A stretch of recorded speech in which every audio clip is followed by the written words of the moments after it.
Hello. Hello. Hello. देखिए आपका TPA चल रहा था और टीपीए में भाई आपका अभी सामान्य बातें लिखवाई जा रही थी और उसमें आपका जो प्री में आ सकता है क्वेश्चन या जो आ चुके हैं या जो आ सकता है भविष्य में वो लिखवाया जा रहा था। और 2-3 दिन आपका जब तक ये पूरा यानी कि धारा 137 तक समाप्त ना हो जाए, जो केस हैं, सिद्धांत हैं और सेक्शन जो मेन मेन, तो 2 या 3 दिन लगता है इसमें। और इसका बार बार बताया जा रहा है आपको निश्चित फायदा मिलेगा। चाहे जे में तो 70 से 80% क्वेश्चन इससे आ जाएंगे, यानी कि बैरक तैयार रखिए और जो लिखवाया जाए वो 20% के लिए आपको डिटेल में पढ़ना है।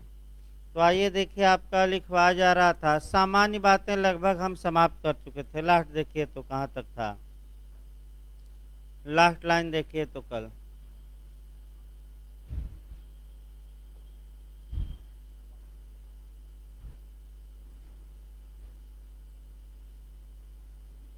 कौन लास्ट लाइन बताइए आ रहा?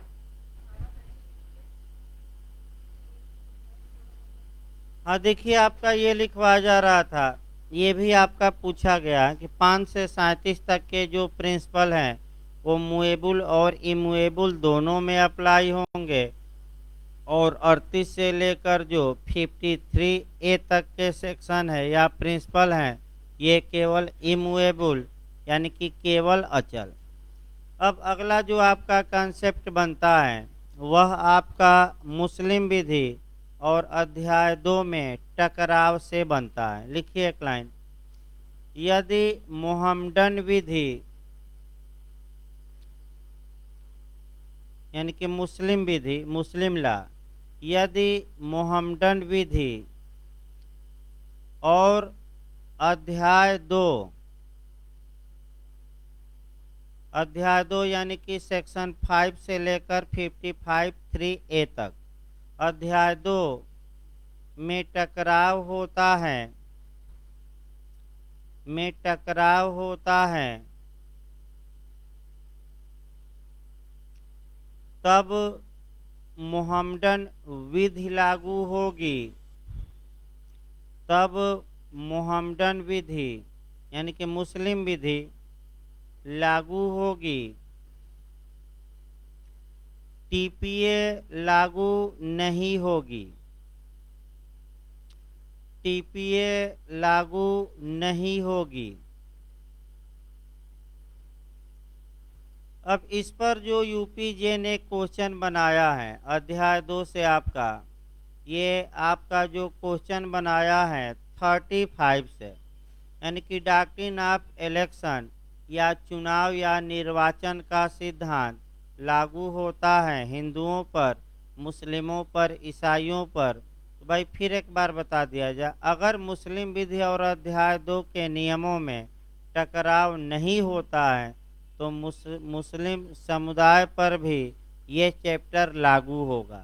और न्यायालय ने ये माना कि जो डॉक्ट्रिन ऑफ इलेक्शन है या निर्वाचन या चुनाव का सिद्धांत है ये मुस्लिम विधि के विपरीत नहीं है। अतः धारा 35 हिंदुओं, मुस्लिमों और ईसाइयों सभी पर लागू होती है। तो जो ऑप्शन आपका बनाया था किस पर लागू होती है, हिंदू, मुस्लिम आपका, उसके बाद ईसाई और एक लास्ट में दिया था उपर्युक्त सभी। तो क्या मार्क कराएंगे धारा 35 में, उपर्युक्त सभी। उसको लिखिए एक लाइन, एरो बनाकर लिखते रहे। लिखिए टीपीए की धारा 35 में दिया गया, टीपीए की धारा 35 में दिया गया, 35 में दिया गया निर्वाचन का सिद्धांत यानी कि चुनाव या चयन का सिद्धांत भी हम कहते हैं, चुनाव या चयन का सिद्धांत हिंदुओं, मुस्लिमों और ईसाइयों तीनों पर लागू होता है। हिंदुओं, मुस्लिमों और ईसाइयों तीनों पर लागू होता है।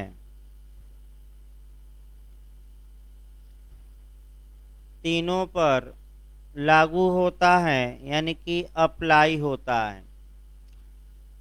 इस प्रकार जो सामान्य बातें थी वे बातें समाप्त हुई। अब आइए आपका अध्याय वाइज जो मेन है आपका चैप्टर चला जाए। तो जब भी आपका पढ़ा जाता है, एक क्वेश्चन आपका प्रियम्बल से भी एक बार बना है, और वह ये बना है कि टीपीए संपत्ति अंतरण के मामलों में अब देता है कि पूर्ण प्रावधान करती है, पूर्ण प्रावधान नहीं करती, और दो ऑप्शन और देगा। तो आपका जवाब रहेगा कि संपत्ति अंतरण के बारे में टीपीए एग्जॉस्टिव नहीं है, अर्थात पूर्ण नहीं है। क्यों? क्योंकि केवल 6 समव्यवहार ही इसमें शामिल हैं। एक लाइन लिखिए। टीपीए संपत्ति अंतरण के विषय में टीपीए संपत्ति अंतरण के विषय में एग्जॉस्टिव नहीं है। हिंदी में लिखिएगा पूर्ण नहीं है, एग्जॉस्टिव नहीं है, यानी कि पूर्ण नहीं है।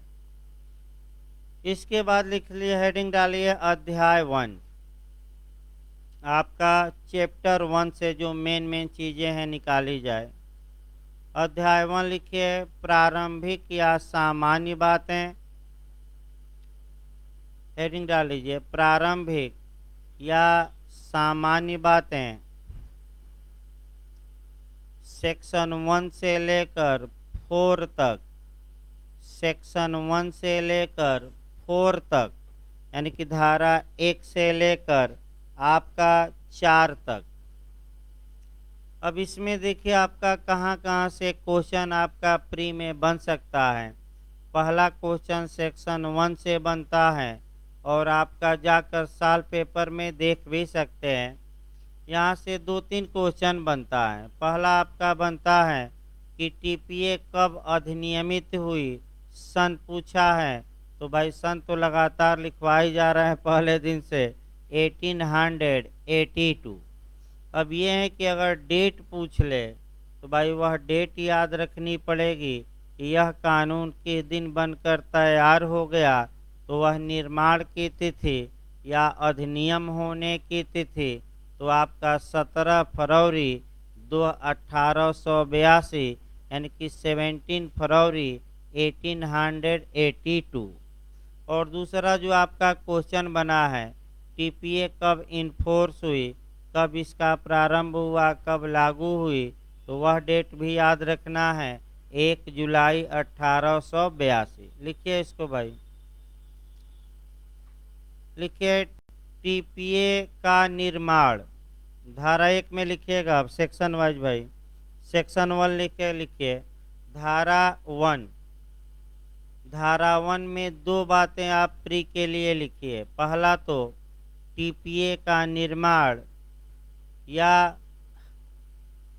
आपका दूसरी भाषा में दे सकता है अधिनियम कब बना, यानी कि एक्ट कब बना, टीपीए एक्ट कब बना, या अधिनियमित कब हुई, या आपका निर्माण कब हुआ, यानी कि एक्टेड इसे कब किया गया। डेट लिखिए आगे 17 फरवरी 1882, 17 फरवरी 1882। ये रट्टा मारकर जाना है, इसमें दिमाग नहीं लगाना है, ये रट कर जाना है। दूसरा लिखिए पैराग्राफ चेंज करके एरो बनाकर, टीपीए का प्रारंभ या प्रवर्तन तिथि, प्रारंभ या आबलिक आबलिक करके लिखेगा, प्रवर्तन तिथि या लागू होने की तिथि या आरंभ की तिथि, लागू होना भी कहा जाता है, या आरंभ की तिथि, यानी कि इन्फोर्समेंट डेट। तो लिख लीजिए 1 जुलाई 1882, 1 जुलाई आपका, बैठिए भाई बैठिए अंदर,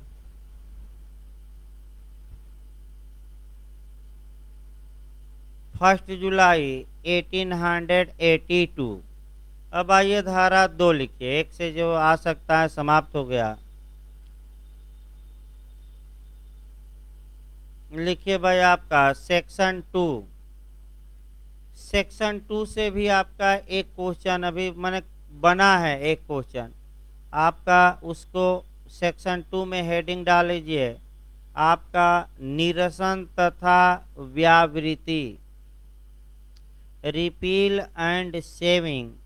निरसन मतलब समाप्त कर देना और सेविंग माने बचत, यानी कि निरसन और बचत। हिंदी में निरसन ना आए तो लिखिए समाप्त करना, और सेविंग ना आए तो लिख लीजिए कुछ बचत करना, बचा लेना। तो आपका रिपील एंड सेविंग किस धारा में है? तो आपका जवाब रहेगा 2 में।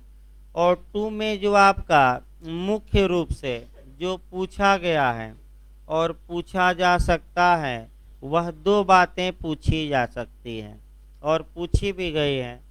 पहली बात ये पूछी गई है, कल भी बताया गया था कि टीपीए लागू होती है।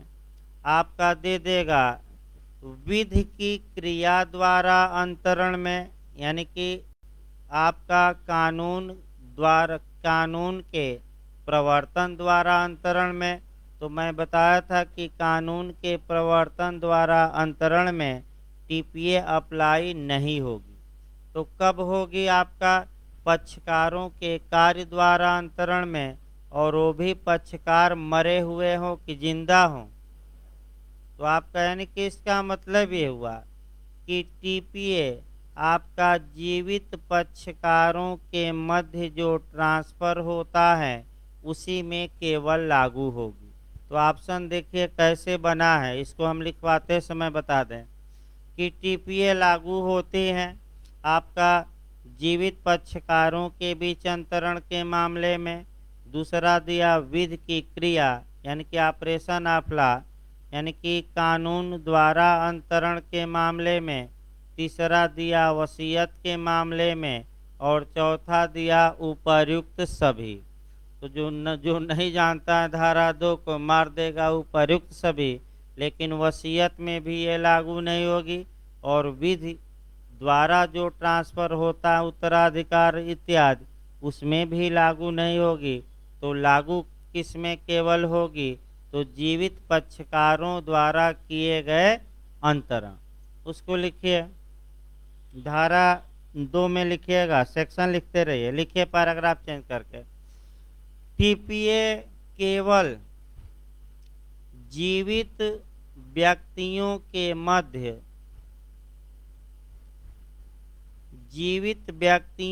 मध्य होने वाले अंतरणों में ही लागू होगी। होने वाले अंतरणों में ही लागू होगी, लेकिन इसका अपवाद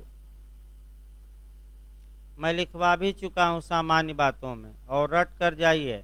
लेकिन इसका अपवाद सेक्शन 57 यानी कि धारा 57 तथा अध्याय 4 है, अंडरलाइन कर लीजिएगा। लेकिन इसका अपवाद धारा 57 और अध्याय 4 है, जहाँ की विधि की क्रिया द्वारा, इसको कहते हैं कानून के प्रवर्तन द्वारा। पढ़ना है तो आसान भाषा में भी लिखना है। विधि की क्रिया द्वारा यानी कि कानून के प्रवर्तन द्वारा, विधि की क्रिया द्वारा किए गए अंतरण में लागू होंगे। भाई ये अपवाद है, नियम ना मान लीजिएगा। तो अपवाद फिर एक बताया जाए, रट कर जाइएगा। पूछ ले कि किस सेक्शन में एक्सेप्शन दिया गया है, तो कौन सेक्शन लिखवाया जा रहा है? 2, यानी कि धारा 2। एक और इसमें आपका सेविंग क्लाज है, जो हमने अभी आपका शुरुआती दौर में लिखवाया बिना धारा के कि अगर अध्याय 2 की कोई बात मुस्लिम विधि के विपरीत है तो मुस्लिम विधि के प्रावधान आपका मुस्लिमों पर आपका अप्लाई नहीं होगा। ये भी बात किस धारा में बताई गई है? 2 में। लिखिए फिर एक बार, क्योंकि अब सेक्शन वाइज चल रहा है तो सेक्शन में भी लिखवाना पड़ेगा। लिखिए आपका, लिखिए इस अधिनियम के अध्याय 2 की कोई भी बात, इस अधिनियम के अध्याय 2 की कोई भी बात मोहम्मडन विधि के किसी नियम पर, मोहम्मडन विधि के किसी नियम पर प्रभाव डालने वाली नहीं समझी जाएगी।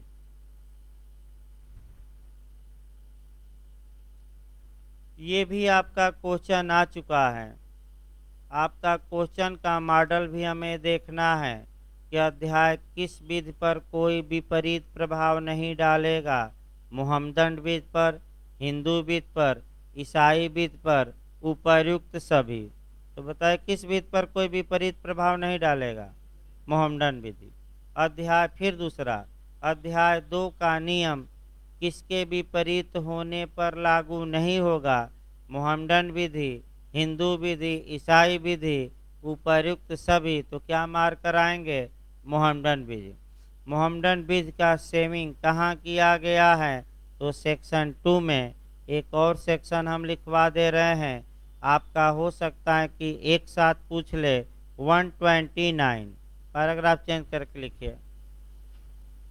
धारा 129 के तहत दान के मामले में, यानी कि हिबा के मामले में, गिफ्ट, सेक्शन 129 के तहत हिबा के मामले में यानी कि दान के मामले में मोहम्मदन विधि के नियम अप्लाई नहीं होंगे। मोहम्मदन विधि के नियम अप्लाई नहीं होंगे।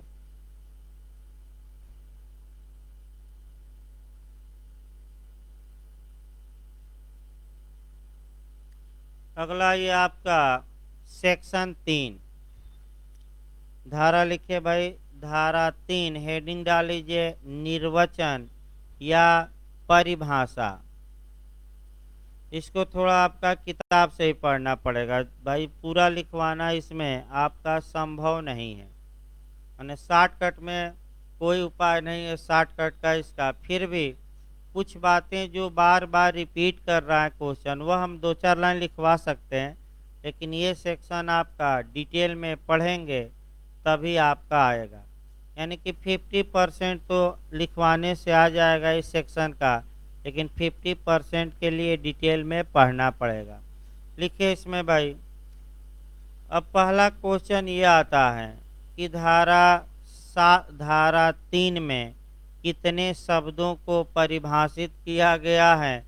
आजकल ऐसा भी क्वेश्चन बना रहा है। तो लिखिए धारा 3 में कुल 7 शब्दों को परिभाषित किया गया है। 7। कुछ नए क्वेश्चन याद रखिए। धारा 3 में कुल 7 या 7 शब्दों को परिभाषित किया गया है। अब जो जो परिभाषाएं हैं भाई डिटेल में तो यहाँ नहीं लिखवाया जाएगा, आगे पढ़ाया जाएगा डिटेल में 2-3 दिन के बाद। लेकिन जो क्वेश्चन बन सकते हैं प्री में, उसको 1 लाइनर लिखवाया जा सकता है। पहला आपका बनता है, आपका अचल संपत्ति पर ही पहला क्वेश्चन बनता है। आपका लिखिए, पहली परिभाषा लिखिए, अचल संपत्ति, इमूवेबल प्रॉपर्टी या अस्थावर संपत्ति।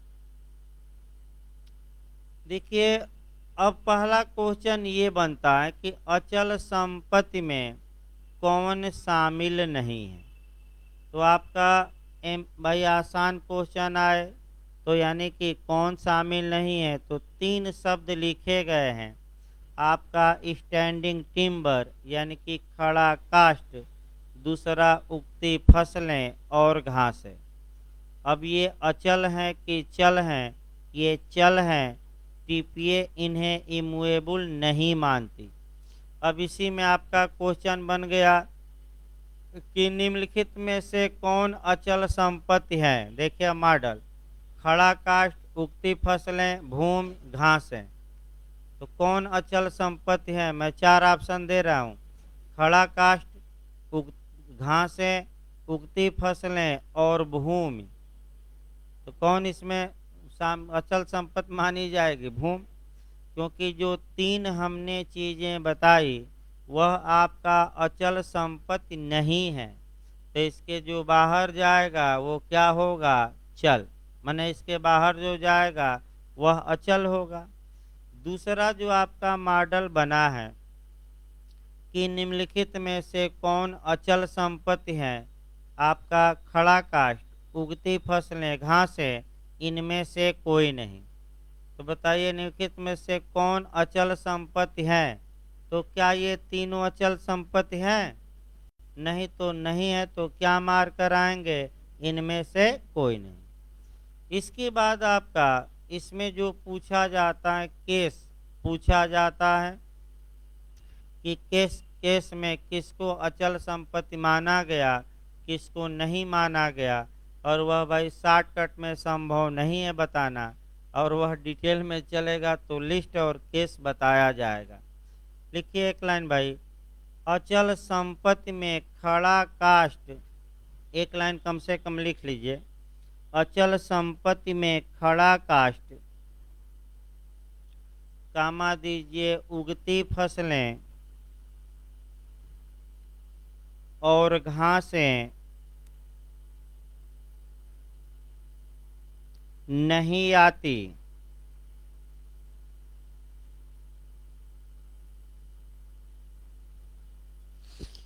अब इसमें जो मॉडल बना है भाई आपका अलग से डिटेल में चलेगा। अगला लिखिए भाई आपका, इसके बाद जो पूछा जाता है वह क्वेश्चन पूछा जाता है आपका माने सूचना, महत्वपूर्ण जो बना है। लिखिए नोटिस।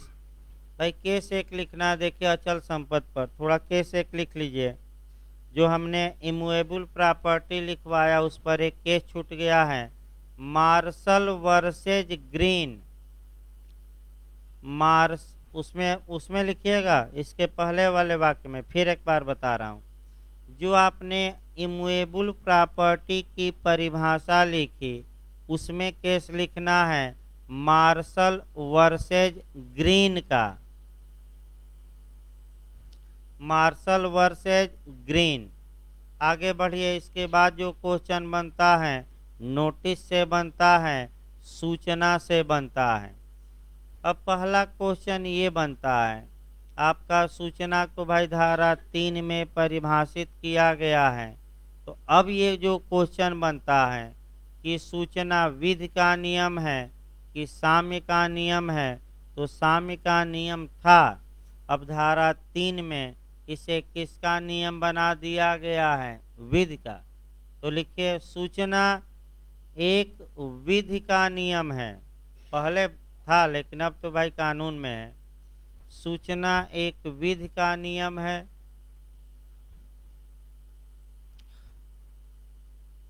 इसके बाद जो पूछा गया है क्वेश्चन कि नोटिस के प्रकार कौन कौन होते हैं। सूचना के प्रकार अभी आपका राजस्थान जेलों में भी पूछा गया था। तो सूचना के प्रकार लिख लीजिए। 2 प्रकार बनाइए। पहले हेडिंग डालिए, सूचना 2 प्रकार की होती है।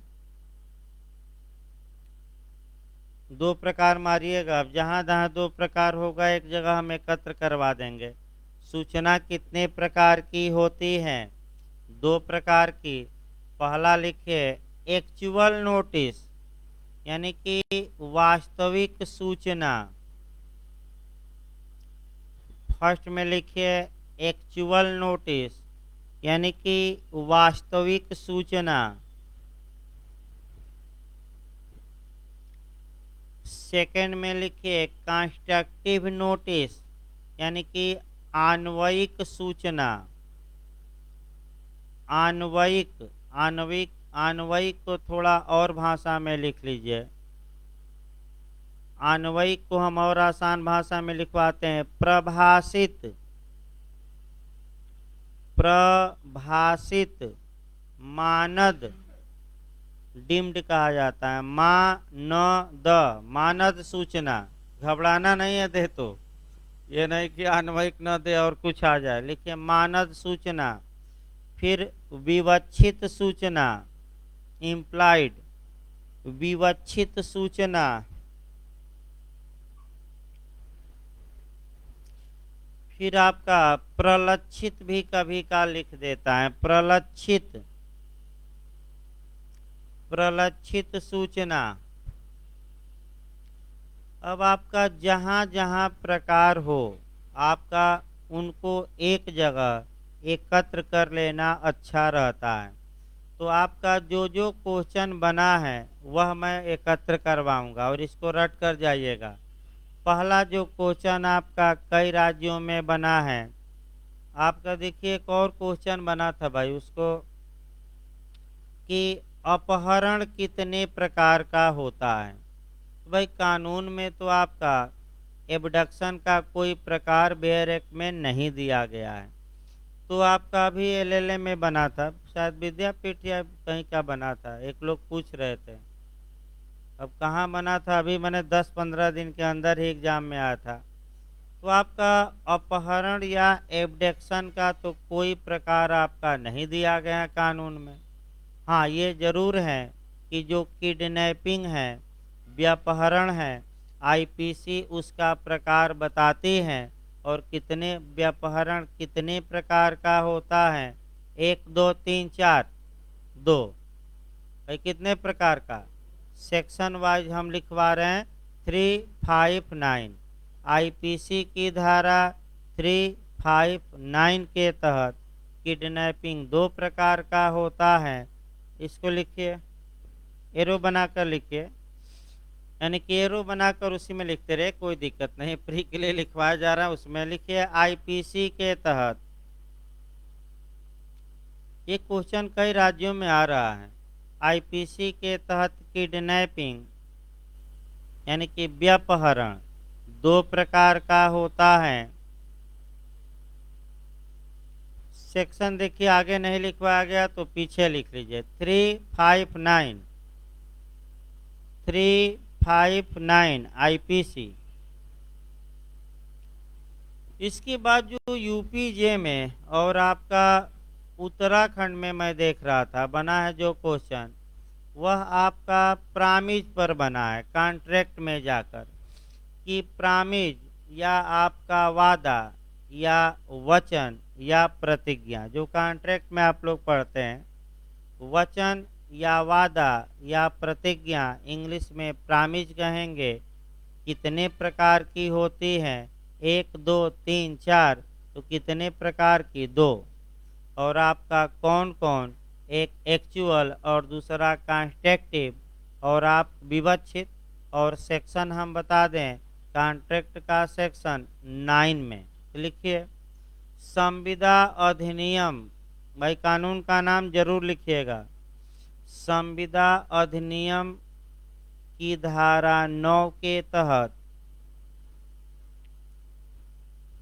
ये क्वेश्चन यूपी में भी आया है और आपका उत्तराखंड में भी।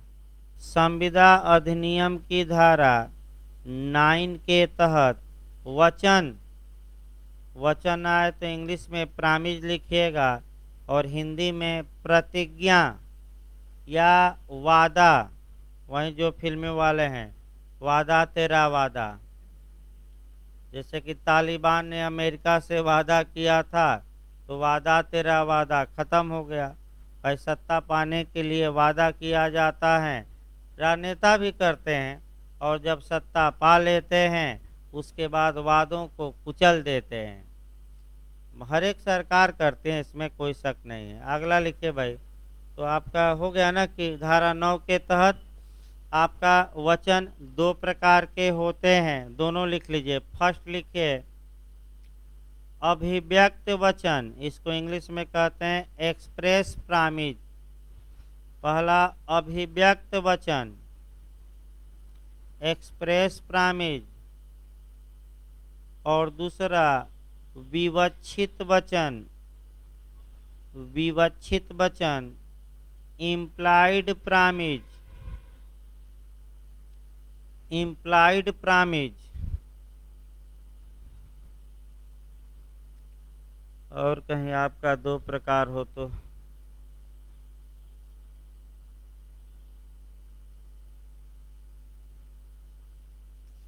एविडेंस में आपका सुसंगतता पर क्वेश्चन बना है कि रेलेवेंसी होती है, सुसंगतता होती है। आपका दो प्रकार के मार्क कराइएगा, एक विधिक और दूसरा तार्किक। उसको लिखिए, पिछली बार यूपीजे में आया था। लिखिए भाई, साक्ष्य अधिनियम के तहत सुसंगतता, पिछली बार आ चुका है क्वेश्चन। साक्ष्य अधिनियम के तहत सुसंगतता दो प्रकार की होती है।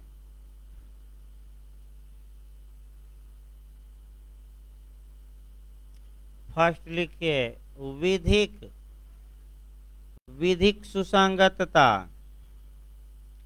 और सेकंड लिख लीजिए तार्किक सुसंगतता।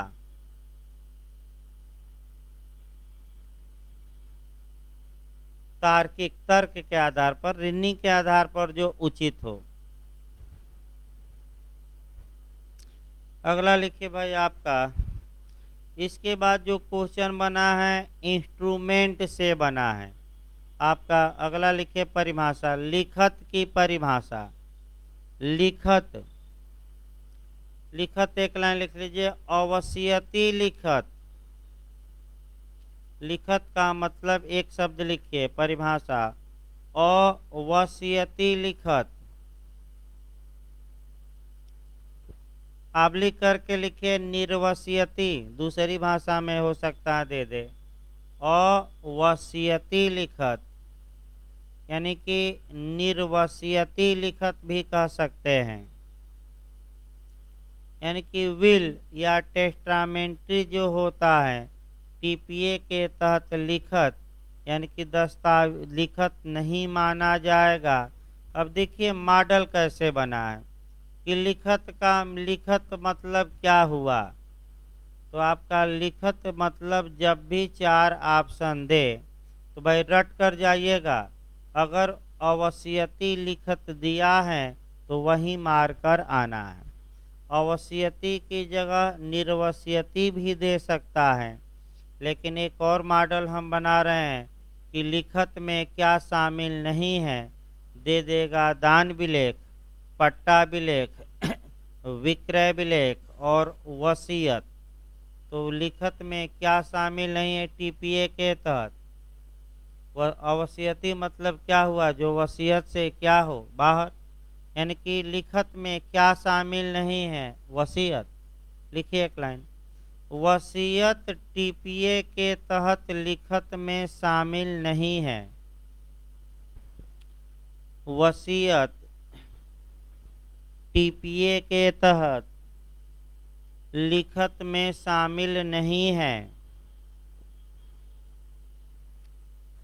इसके बाद आपका जो क्वेश्चन बना है, हेडिंग डालिए परिभाषा का, अटेस्टेड, अनुप्रमाणित।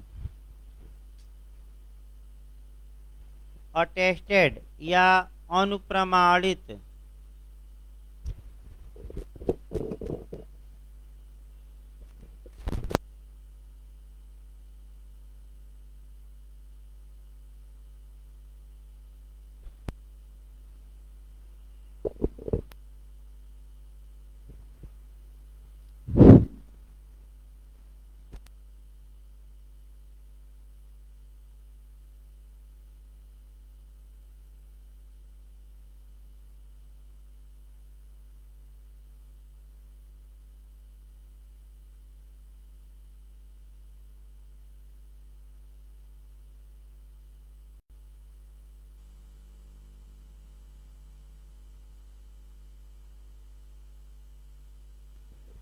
हेलो,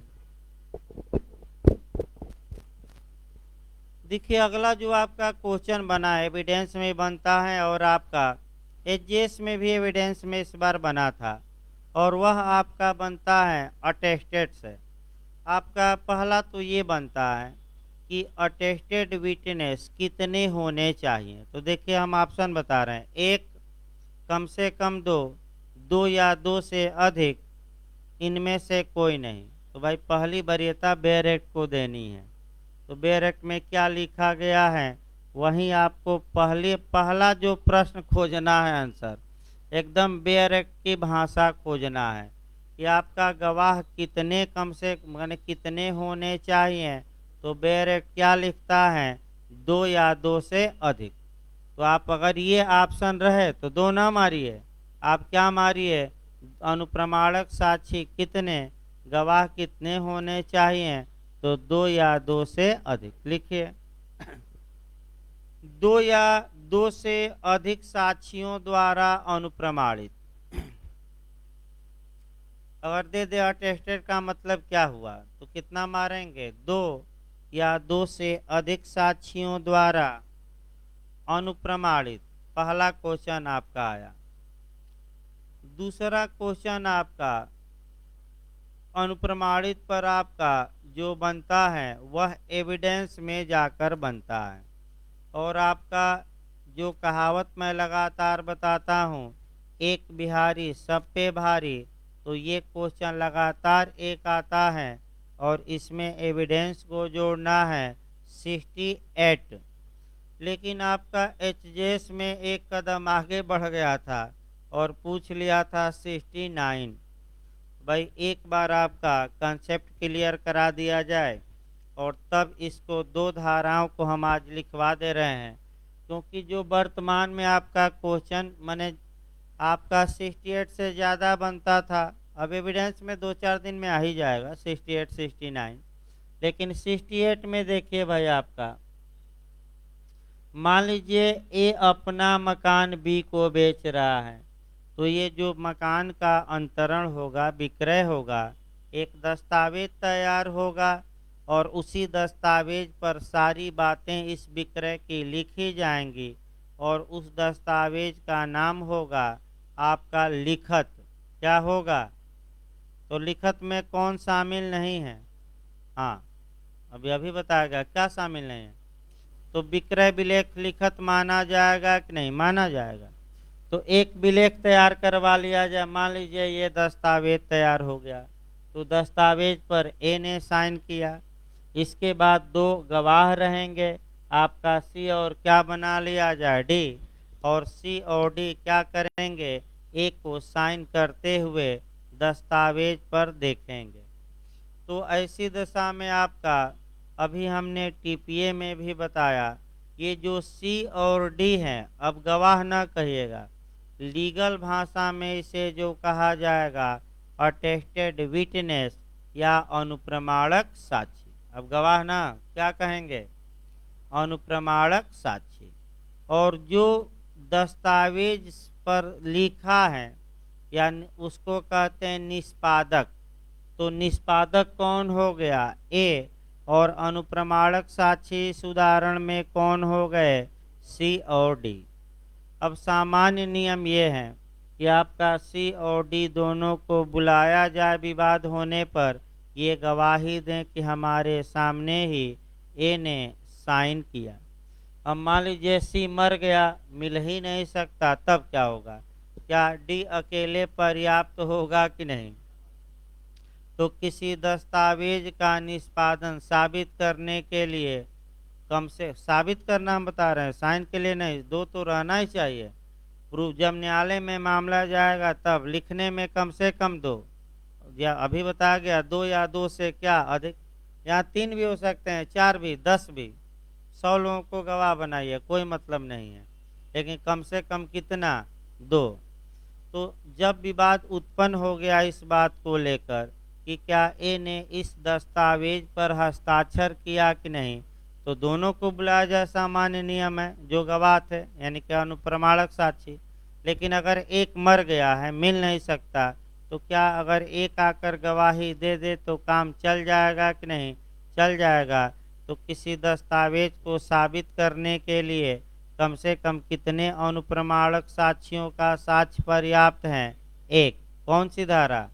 68 एविडेंस की। अब आपका एचजेएस में जो दिया था दोनों को मार दिया, यानी कि इसका मतलब ये हुआ कि सी भी मर गया और कौन मर गया? अब क्या होगा? तो देखिए भाई, सतर्क रखें।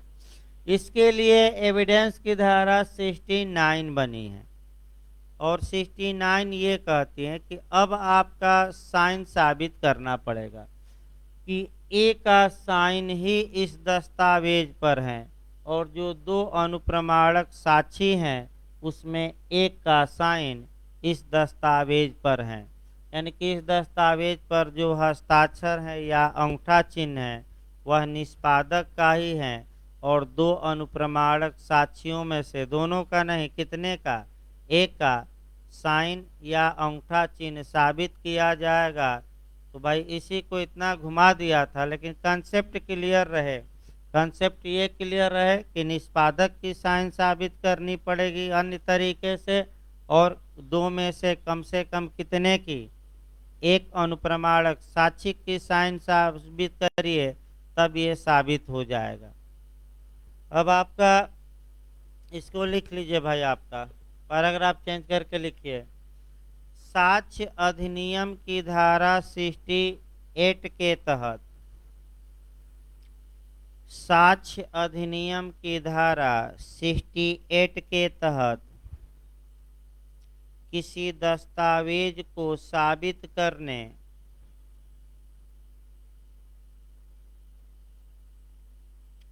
किसी दस्तावेज को साबित करने के लिए कम से कम एक अनुप्रमाणक साक्षी पर्याप्त होगा।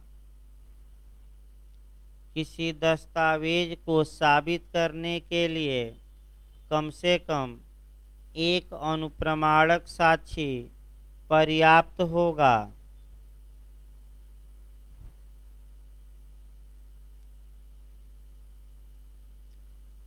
इसमें लास्ट परिभाषा लिखवा जाए और तो नहीं पूछा जाता ज़्यादा। एक्शनेबल क्लेम या अनयोज्य दावा, लिखिए परिभाषा, ये हेडिंग डाल लीजिएगा। एक्शन धारा 3 चल रहे हैं भाई। एक्शनेबल क्लेम या अनयोज्य दावा, एक्शनेबल क्लेम या अनयोज्य दावा। पहला क्वेश्चन ये बनता है कि अनयोज्य दावे की परिभाषा कब जोड़ी गई? तो आपका जवाब रहेगा 1929। तो कल ही आपका बताया गया था, फिर एक बार आप लोग बताइए, मिनी टीपीए किसे कहा जाता है? किस सन के संशोधन को? 1929। सबसे व्यापक संशोधन टीपीए में किस सन में हुआ? 1929। अनयोज्य दावे की परिभाषा धारा 3 में कब जोड़ी गई? हाँ, उसको लिखिए एक लाइन। यह परिभाषा शॉर्टकट में लिखिए, जितना शॉर्टकट में हो सकता है भाई। यह परिभाषा 1929 ईस्वी में जोड़ी गई।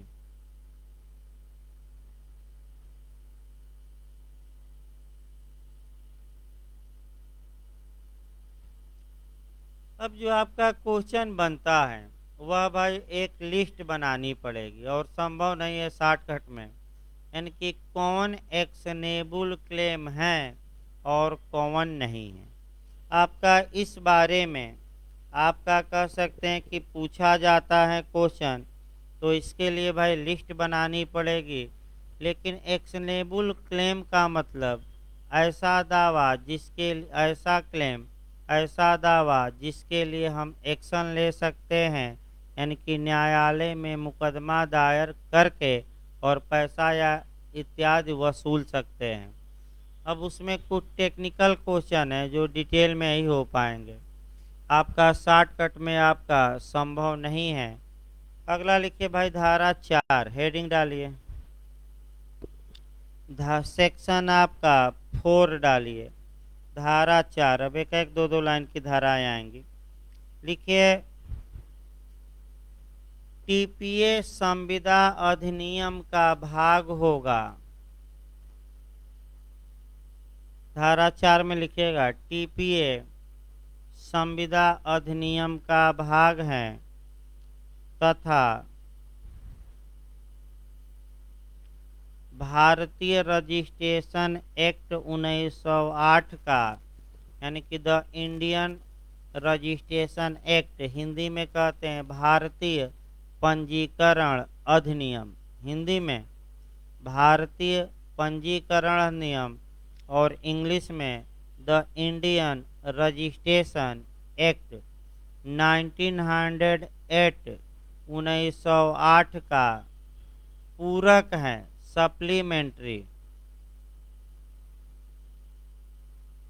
अब देखिए क्वेश्चन आपका कैसे बनता है। क्वेश्चन ये बनता है कि टीपीए का आधार क्या है, दे देगा भारतीय संविधान नियम, दे देगा लिमिटेशन एक्ट, सीपीसी और आईपीसी। तो आपका क्या जवाब रहेगा, तो कॉन्ट्रैक्ट। एक क्वेश्चन ये बनता है। दूसरा क्वेश्चन आपका बन सकता है कि टीपीए किस कानून की कमी की पूर्ति के लिए बनाई गई, तो संविदा अधिनियम। लिखिए, एक लाइन अलग से लिखिए, टीपीए का निर्माण संविदा अधिनियम की कमियों की पूर्ति के लिए किया गया। ये क्वेश्चन आ सकता है, टीपीए का निर्माण संविदा अधिनियम की कमियों की पूर्ति के लिए किया गया।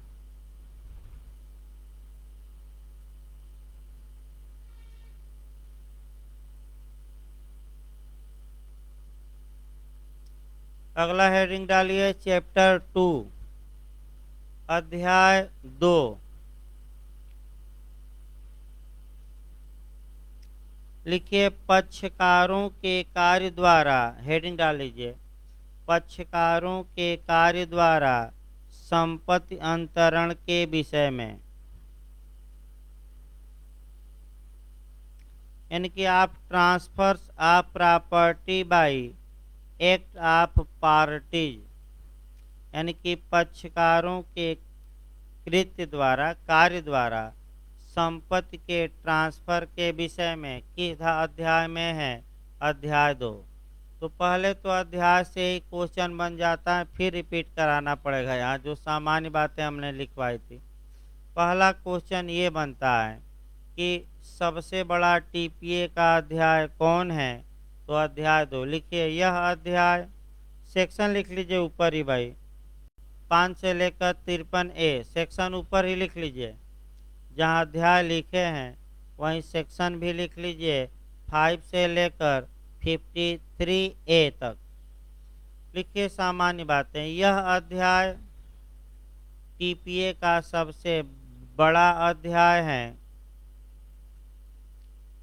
यह अध्याय टीपीए का सबसे बड़ा अध्याय है। पहला क्वेश्चन मिला।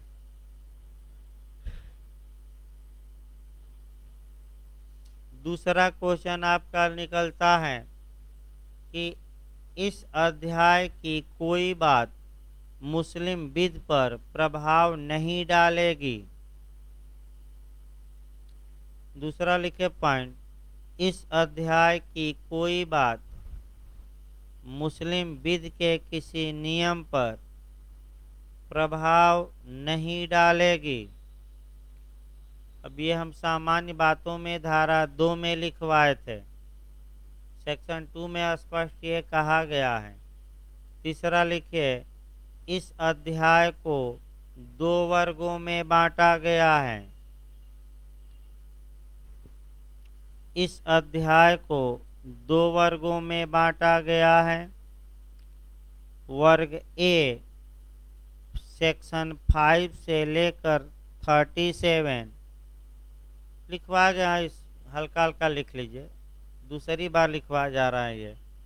सेक्स आपका क्लास ए सेक्शन 5 से लेकर 37 चल अचल दोनों संपत्तियों के बारे में, चल तथा अचल दोनों संपत्तियों के बारे में लागू होगा, जबकि 38 से लेकर, जबकि खंड 2, खंड बी लिखिएगा भाई, खंड भी लिखवाया जा रहा है ना। जबकि खंड बी, बी मतलब आपका स्मॉल बी, ए बी करके दिया है बैरक में। जबकि खंड बी धारा 38 से लेकर 53 ए तक है। खंड बी धारा 38 से लेकर 53 ए तक हैं, जो केवल अचल संपत्ति के अंतरण में लागू होगा, जो केवल अचल संपत्ति के अंतरण में लागू होगा।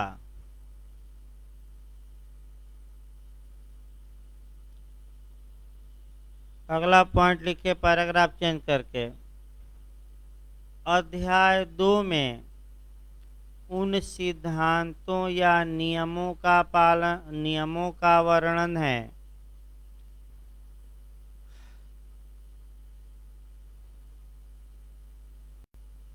अध्याय 2 में उन सिद्धांतों या नियमों का वर्णन किया गया है जिन्हें संपत्ति अंतरण करते समय पालन जाना चाहिए, जिन्हें संपत्ति अंतरण करते समय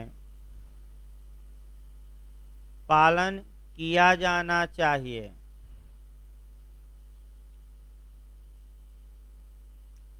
अगला लिखिए अब सेक्शन 5, शुरू किया जाए 5 से भाई। सेक्शन 5 में 3-4 क्वेश्चन याद रखिएगा, और सेक्शन 5 से भी क्वेश्चन भी बनता है। लिखिए भाई, आपका पहला क्वेश्चन सेक्शन 5 में ये आया कि सेक्शन 5 में क्या डिफाइन है, ये में पूछा गया था। संपत्ति का अंतरण, संपत्ति का अंतरण करना, दोनों इनमें से कोई नहीं। तो क्या परिभाषित किया गया है, दोनों। लिखिए उसको भाई। धारा 5 की हेडिंग डाल लीजिए भाई। देखिए हेडिंग पहले डालिए, हेडिंग भी पूछा जाता है। हेडिंग पहले डाल लीजिए तब लिखवाएं। संपत्ति के अंतरण की परिभाषा 2 बार यूपीजे में डायरेक्ट पूछा गया है कि संपत्ति के अंतरण की परिभाषा टीपीए में कहाँ दी गई है। ये 2 बार यूपीजे में आ चुका है, तो गलत न हो। किस धारा में, आपका 5 में। दूसरा नियम लिखिए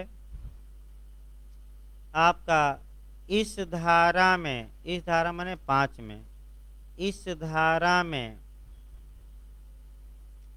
संपत्ति का अंतरण और संपत्ति का अंतरण करना, इस धारा में संपत्ति का अंतरण और संपत्ति का अंतरण करना दोनों परिभाषित किया गया है। दोनों परिभाषित किया गया है। पहला क्वेश्चन आपका ये बना। दूसरा क्वेश्चन जो बनता है कि संपत्ति का अंतरण टीपीए के तहत किनके बीच हो सकेगा, तो हमने आपका सामान्य बातों में लिखवाया कि जीवित व्यक्तियों के बीच होगा कि मृत व्यक्तियों के बीच कि कानून द्वारा होगा। तो क्या मैं बताया था, जीवित। लिखिए धारा 5 के तहत संपत्ति का अंतरण सेक्शन 5 के तहत संपत्ति का अंतरण केवल जीवित व्यक्तियों के मध्य हो सकता है।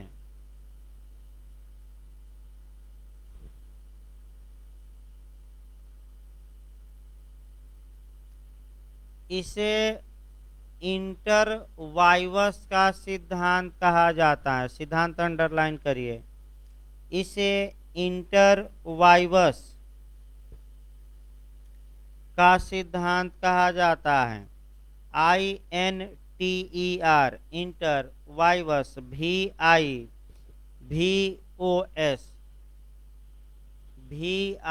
VIVOS इंटर वाइवस का सिद्धांत।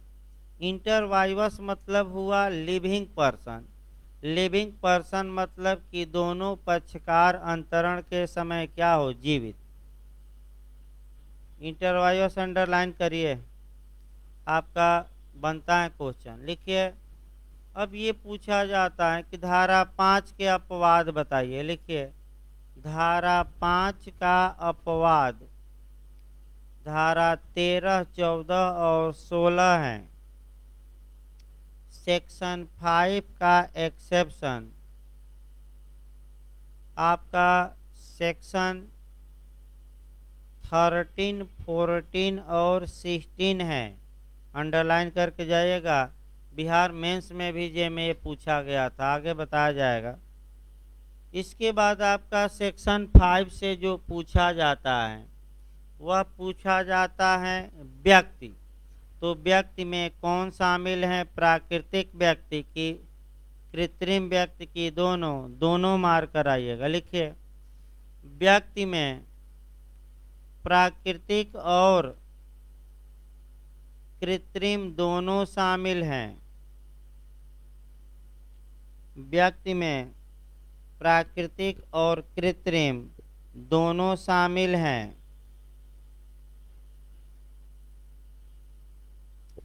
अब आइए सेक्शन 6 देखा जाए। लिखिए भाई, धारा 6 एक क्वेश्चन निश्चित बनता है धारा 6 पे। अब ये है कि भाई धारा 6 आपका अंदर से बन जाए तो भाई पढ़ना पड़ेगा पूरा, अगर ऊपर ऊपर बन जाए तो 4 लाइन जो लिखवाया जाएगा आ जाएगी। लिखिए, हेडिंग डालिए सेक्शन 6 में, क्या अंतरित किया जा सकेगा। क्या अंतरित किया जा सकेगा, ये सेक्शन 6 में बताया गया है।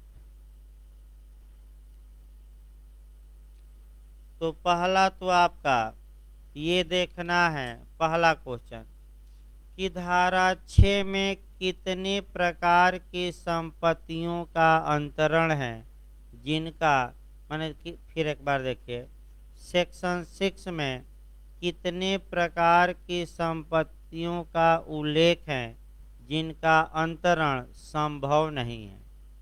भाई कितने प्रकार की संपत्ति हैं, कभी आप पढ़ते समय गिने ही नहीं होंगे। तो 10 एक बार गिनिए तो सही है ना, नहीं पूरा गिनिए तो एक बार भाई हो सकता है। 10 10 है ना, लिखिए भाई आपका। देखिए क्वेश्चन कैसे बनता है, यही दिमाग बैठाना है भाई। देखिए, आपका घर पर भी पढ़ सकते हैं, लेकिन वहीं आपका दिक्कत कहाँ आती है कि घर पर आप बेरेक्ट पढ़ रहे हैं किताब, लेकिन इसमें कहाँ से क्वेश्चन बन सकता है कैसा, यही आपके दिमाग में नहीं बैठता। अगर घर पर बैठे तो कोचिंग करने की कोई आवश्यकता नहीं है। मैं फिर बता दूं, अगर आप बैठिए भाई, अगर आप घर पर पढ़ रहे हैं और ये सब क्वेश्चन आपके दिमाग में उठ रहे हैं तो कोचिंग वोचिंग की कोई आवश्यकता नहीं है। तो भाई आपका ये भी है कि घर पर पढ़ते समय भी थोड़ा दिमाग क्या करिए, तिकड़मबाजी में लगाइए और आपका गिनिए। लिखिए, धारा 6 में 10 ऐसी संपत्तियों का वर्णन किया गया है जिनका अंतरण नहीं किया जा सकता। धारा 6 में 10 ऐसी संपत्तियों का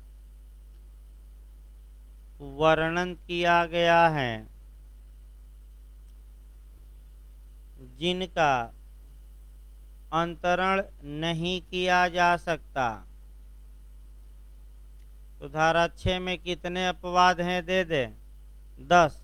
तो जहाँ तहाँ 10 10 10 हो, आपका एक जगह एकत्र करना है। अभी आपका पूछा भी गया था यूपी, मैंने अभी आपका एपीओ में भी आया था कि आईपीसी की धारा 499 में कितने अपवाद हैं मानहानि में। तो वहाँ भी कितने हैं 10 लिखिए भाई। आईपीसी की धारा, भाई कानून इसी में हम ऐड करते जा रहे हैं, ये नहीं कि टीपीएम मार दीजिएगा। पूछा गया था अभी, आईपीसी की धारा 499 में कुल 10 अपवाद हैं, 10।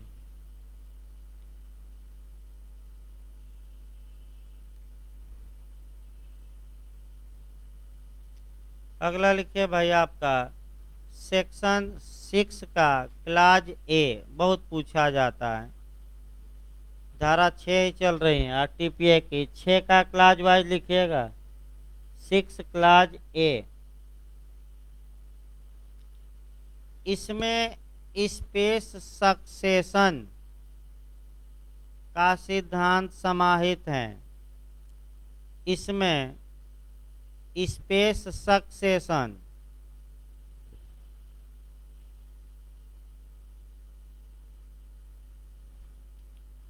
स्पेस सक्सेशन को लिखिए हिंदी में, प्रत्यक्ष वारिस की संपदा का, हिंदी में लिखिए भाई, प्रत्यक्ष वारिस की संपदा का उत्तराधिकारी होने की संभावना,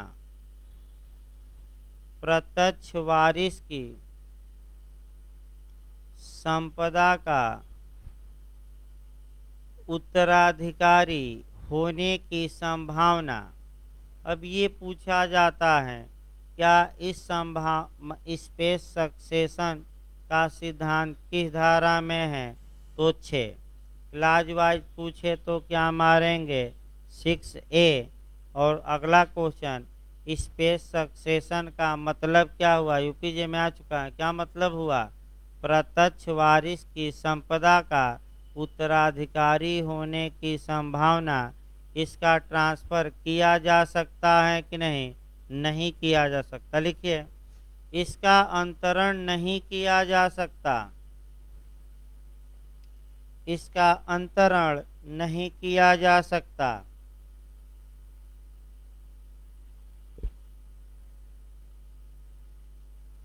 देखिए एक उदाहरण बताते हैं भाई, स्पेस सक्सेशन में अभी आपका कुछ समय है, मान लीजिए ए एक है और बी को हम पुत्र बना लेते हैं, ए को पिता बना लेते हैं, और ए के नाम ये मकान है, किसके नाम, पिता के नाम। तो स्पेस सक्सेशन का मतलब ये हुआ कि बीच में अभी उत्तराधिकार में गैप है। तो गैप क्या है कि पिता जिंदा है तो अभी पुत्र संपत्ति का स्वामी नहीं हुआ, क्योंकि वह संपत्ति किसके नाम पर है, पिता के। पिता जब मरेगा तो इस बात की पॉसिबिलिटी है कि मरने के बाद उत्तराधिकार में कौन प्रॉपर्टी पाएंगे, बी महोदय। और अगर मरने के पहले ए इस संपत्ति को सी को दे दिया, दान दे दिया, वसीयत लिख दिया, तो बी पाएंगे कि नहीं, नहीं पाएंगे। तो अब इसी को स्पेस सक्सेशन मतलब कि पिता के मरने और पुत्र में जो संपत्ति वेस्ट होगी उसके बीच का समय क्या कहा जाता है। तो बताइए क्या इसका ट्रांसफर हो सकता है कि नहीं, नहीं हो सकता। क्यों, क्योंकि अभी तो पिता जिंदा हैं, तो पुत्र को क्या हक है, पुत्र तब ट्रांसफर करे जब पिता की संपत्ति पुत्र को क्या हो जाए। तो देखिए आपका पिता के जिंदा रहते हुए पुत्र के मन में लालच आ गई, माने बेईमानी आ गई, डिसऑनेस्टली आ गई, डिसऑनेस्ट आ गया, और पुत्र क्या करते हैं, तमाम ऐसे केस आए कि पिताजी तो भाई लिखेंगे नहीं और समझ रहे हैं कि पुत्र निकम्मा है। तो ऐसी दशा में एक उपाय किया जाता है, आपका पिता को डॉक्टर से सर्टिफिकेट बनवा के पागल घोषित करवा दीजिए, और जैसे पागल हो जाएंगे तो पिताजी किसी को लिख नहीं पाएंगे और मरने के बाद हम ही को मिलेगी या हम आपका बेचेंगे उनका हकदार होकर। तो कई ऐसे डॉक्टर हैं, एक कानपुर का डॉक्टर था, जो भी आता था पैसा लेकर घोषित कर देता था, गया जेल फर्जी में। इलाहाबाद में भी एक प्रकरण काफ़ी बहुत प्रसिद्ध था एक आपका सेना का रिटायर अधिकारी था, उसका पुत्र नालायक निकला और नालायक निकल कर डॉक्टर से, यहीं के डॉक्टर से अपना सर्टिफिकेट बनवा लिया, पैसा वैसा दे करके हमारे पिताजी पगला गए हैं और संपत्ति संपत्ति बेच दिया।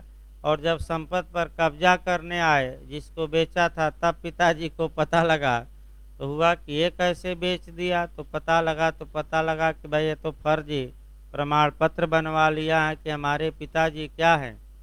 फिर 420 इत्यादि का मुकदमा चला, सबको लपेटा गया, बहुत पेपर में बहुत दिनों तक निकला। तो भाई इस प्रकार आज की कहानी समाप्त की जाए, क्योंकि 10 बज भी गया। तो अभी 15 मिनट बाद भाई एविडेंस चलेगा, और एविडेंस चलेगा कल भाई शेड्यूल बता दिया जाए, टीपीए लिखवाई जाएगी, उसके बाद अंतर्राष्ट्रीय संगठन और उसके बाद पुलिस एक्ट। माने टीपीए 1 घंटा चलेगी, 1 घंटा आपका एविडेंस और आपका आईपीसी कल रोका जाएगा, ताकि अंतर्राष्ट्रीय पुलिस एक्ट तो लिखवाने वाला समाप्त हो जाएगा। अंतर्राष्ट्रीय संगठन हो सकता है एक लेक्चर और लगे, तो कल टीपीए और आपका ऐसे ही लिखवा देंगे हल्का हल्का समझा के। इसको फिर हम बता रहे हैं, इसको रट रट डालिए, जितना लिखवाया जाए समझिए ना, इसको आप रट्टा मारिए।